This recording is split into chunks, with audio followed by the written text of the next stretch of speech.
Hello guys, welcome to Sumanth talks. మరి mega ఫ్యామిలీలో ఇంకొక గుడ్ న్యూస్ అయితే వచ్చింది. అంటే 2 ఇయర్స్ క్రితం స్టార్ట్ అయింది మనకి. అప్పుడు క్లింకార పాప పుట్టినప్పుడు అంటే చాలా మంచి విషయాలు జరిగినాయి. చరణ్ ఏంటంటే RRR పెద్ద హిట్ అవ్వడం, హాలీవుడ్ లెవెల్ వరకు వెళ్ళడం, ఇంటర్నేషనల్ లెవెల్లో రీచ్ వచ్చిందనమాట అయ్యింది. దాని తర్వాత మళ్ళీ మొన్ననే మనకి వరుణ్ తేజ్కి అలాగే లావణ్య త్రిపాఠి, సో వీళ్ళిద్దరికి మళ్ళీ ఇంకొక చైల్డ్ అయితే రావడం జరిగింది. సో వాయు తేజ్ అని కూడా పెట్టడం జరిగింది. అది కూడా మనకు గుడ్ న్యూసే. అయితే రీసెంట్గా సడన్గా అసలు ఎవరు ఎక్స్పెక్ట్ చేయలేదన్నమాట. ఉపాసన గారు ఇన్స్టాగ్రామ్లో మళ్ళీ ఒక వీడియో అయితే షేర్ చేశారు. అందులో ఉపాసన గారు మళ్ళీ సెకండ్ ప్రెగ్నెన్సీలో ఉన్నారనమాట ఇప్పుడు. అయితే క్యాప్షన్ అక్కడ ఇన్స్టాగ్రామ్లో ఏదైతే పెట్టారో ఆ క్యాప్షన్ అబ్జర్వ్ చేస్తే డబుల్ డబుల్ అని చెప్పి ప్రతిసారి మెన్షన్ చేసి పెట్టారనమాట.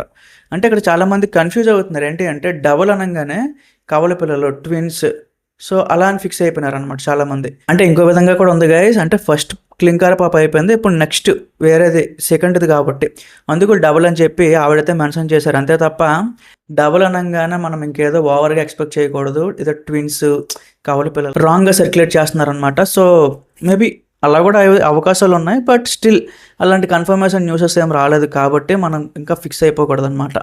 సో హవెవర్ మెగా ఫ్యామిలీలో ఇంకొక వారసుడు అయితే వస్తున్నాడు. సో ఈసారి అందరూ వారసుడు వారసుడు అని చెప్పి చాలా గట్టిగా చెప్తున్నారు. ఈవెన్ మన చిరంజీవి గారు కూడా ఒక ఈవెంట్లో చెప్పారు.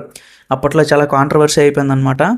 సో వారసుడు కావాలి అని చెప్పి మేబీ అగైన్ ఆ వారసుడు వచ్చే టైం అయితే వచ్చింది అని కూడా అనుకోవచ్చు మనం. సో అదే గైస్, మీకు ఈ పాటికి ఆల్రెడీ న్యూస్ అంతా వచ్చేసి ఉంటుంది. నేను చాలా లేట్గా వీడియో చేశాను. బట్ యా, అంటే గుడ్ న్యూస్ కాబట్టి షేర్ చేసుకోవాల్సి వచ్చింది. ఇంకా చేసుకోవాలి, చేసేసాను అంతే.